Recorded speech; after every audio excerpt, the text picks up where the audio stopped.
Hi friends, ഇന്നൊരു chicken roast ഉണ്ടാക്കിയാലോ. 1/4 kilo ചിക്കനാണ് ഞാനിത് ഉണ്ടാക്കാൻ വേണ്ടി എടുത്തിട്ടുള്ളത്. 2 തക്കാളി, 3 വലിയ ഉള്ളി, 3 പച്ചമുളക് ഇതെല്ലാം കൂടെ ഒന്ന് വൃത്തിയാക്കിയിട്ട് ചെറുതാക്കി മുറിച്ച് വെച്ചിട്ടുണ്ട്.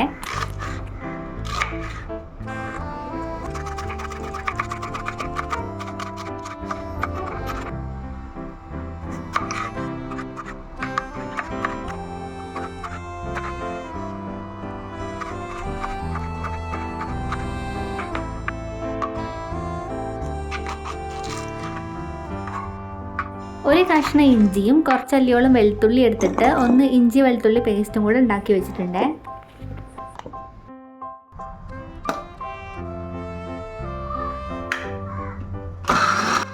ഒരു പാത്രം അടുപ്പത്ത് വെക്കുക. അത് ചൂടാകുമ്പോൾ അതിലേക്ക് വെളിച്ചെണ്ണ ഒഴിച്ചു കൊടുക്കുക. വെളിച്ചെണ്ണയും ചൂടാകുമ്പോൾ അതിലേക്ക് കറിവേപ്പില ഇട്ട് കൊടുക്കുക.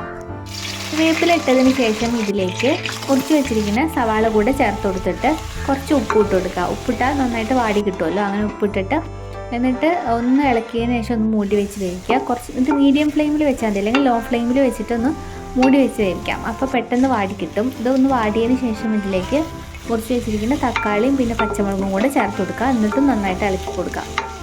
നന്നായി ഇളക്കിയിട്ട് ഇതിലേക്ക് ഇഞ്ചി വെളുത്തുള്ളി പേസ്റ്റും കൂടെ ആഡ് ചെയ്തിട്ട് നന്നായിട്ട് ഇളക്കുക. ഇതൊന്ന് വാടി വന്നിട്ടുണ്ട്. ഇനി ഇതിലേക്ക് പൊടികൾ കൂടെ ചേർത്ത് കൊടുക്കാം. 1/4 സ്പൂൺ മഞ്ഞൾപ്പൊടി, 3/4 സ്പൂണ് മുളക് പൊടി, 1 സ്പൂൺ മല്ലിപ്പൊടി, 1/4 സ്പൂൺ ഗരം മസാലയും 1 സ്പൂൺ കുരുമുളക് പൊടിയും കൂടി ചേർത്തിട്ട് നന്നായിട്ട് ഇളക്കി യോജിപ്പിക്കണം. പൊടികളൊക്കെ നന്നായിട്ട് ഇളക്കി യോജിപ്പിച്ച് ഇതിൻ്റെ പച്ചമണം മാറുമ്പോൾ ഇതിലേക്ക് ചിക്കൻ ഇട്ട് കൊടുക്കുക. കഴുകി വൃത്തിയാക്കി വെച്ച ചിക്കനാട്ടോ ഇത്. അപ്പോൾ ഇത് ഇതിലേക്ക് ചേർത്ത് കൊടുക്കാം. ഞാനിത് എപ്പോഴും മീഡിയം ഫ്ലെയിമിലാട്ടോ മെയിൻറ്റെയിൻ ചെയ്തിട്ടുള്ളത്.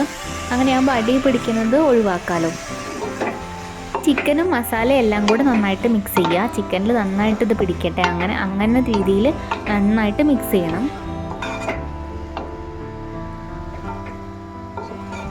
പൊടികളൊക്കെ നന്നായിട്ട് മിക്സ് ചെയ്തതിന് ശേഷം ഇതിലേക്ക് കുറച്ച് ഉപ്പും കൂടി ചേർത്ത് കൊടുക്കുക. നേരത്തെ ഉള്ളി ആഡ് ചെയ്ത സമയത്ത് കുറച്ച് ഉപ്പ് ചേർത്തിട്ടുണ്ടായിരുന്നു. അപ്പോൾ കുറച്ചും കൂടി ഉപ്പ് ചേർത്ത് കൊടുത്തിട്ട് നന്നായിട്ട് ഇളക്കി കൊടുക്കാം. ഇനി ഇതൊരു 5 മിനിറ്റ് മൂടി വെച്ച് വേവിക്കാം. അപ്പോൾ ഇതിൽ ഈ ചിക്കനിലെ വെള്ളമൊക്കെ ഇറങ്ങിയിട്ട് ഇതിൽ കുറച്ച് വെള്ളം അങ്ങനെ ഉണ്ടാവും. മൂടി തുറന്ന് നോക്കിയപ്പോൾ കണ്ടില്ലേ കുറച്ച് വെള്ളം. ഇനി നന്നായിട്ട് ഇളക്കി കൊടുക്കുക. പിന്നെയും മൂടി വെച്ച് വേവിക്കാം. അങ്ങനെ മൂടി വെച്ചിട്ട് ഇടയ്ക്കിടയ്ക്ക് തുറന്ന് നോക്കണം കേട്ടോ. എന്നിട്ട് പിന്നെയും നന്നായിട്ട് ഇളക്കി കൊടുക്കുക. അങ്ങനെ നന്നായിട്ട് ഇളക്കി കൊടുത്തുകൊണ്ടിരുന്നാൽ അത് താഴെ പിടിക്കുന്നത് ഒഴിവാക്കാം. പിന്നെ ഒരു 15-20 മിനിറ്റ് മീഡിയം ഫ്ലെയിമിൽ ഇട്ടാൽ തന്നെ ചിക്കൻ നന്നായിട്ട് വെന്ത് കിട്ടും.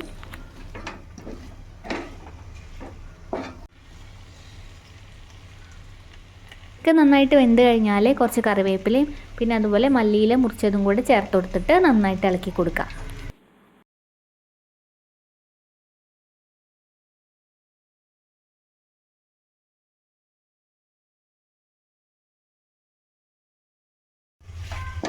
ഈ സമയത്ത് ഉപ്പൊക്കെ ഒന്ന് നോക്കി നോക്കാം. അതിൽ കുറച്ച് മസാല എടുത്ത് കഴിച്ച് നോക്കിയാൽ മതിയല്ലോ. ഉപ്പ് കുറവാണെങ്കിൽ കുറച്ചും കൂടി ഉപ്പ് ചേർത്ത് കൊടുത്തിട്ട് നന്നായിട്ട് ഇളക്കി കൊടുക്കുക.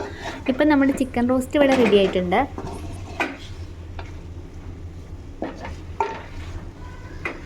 ഇപ്പം നമ്മുടെ ചിക്കൻ റോസ്റ്റ് ഇവിടെ റെഡി ആയിട്ടുണ്ട് കേട്ടോ. ഇത് നല്ല ഉഗ്രൻ ടേസ്റ്റാണ്. ചോറിൻ്റെ കൂടെയോ ചപ്പാത്തിൻ്റെ കൂടെയോ ബ്രെഡിൻ്റെ കൂടെയോ എന്തിൻ്റെ കൂടെ വേണമെങ്കിലും കോമ്പിനേഷനായിട്ട് പോകുന്നതാണ്. എല്ലാവരും ഒന്ന് ട്രൈ ചെയ്ത് നോക്കണേ.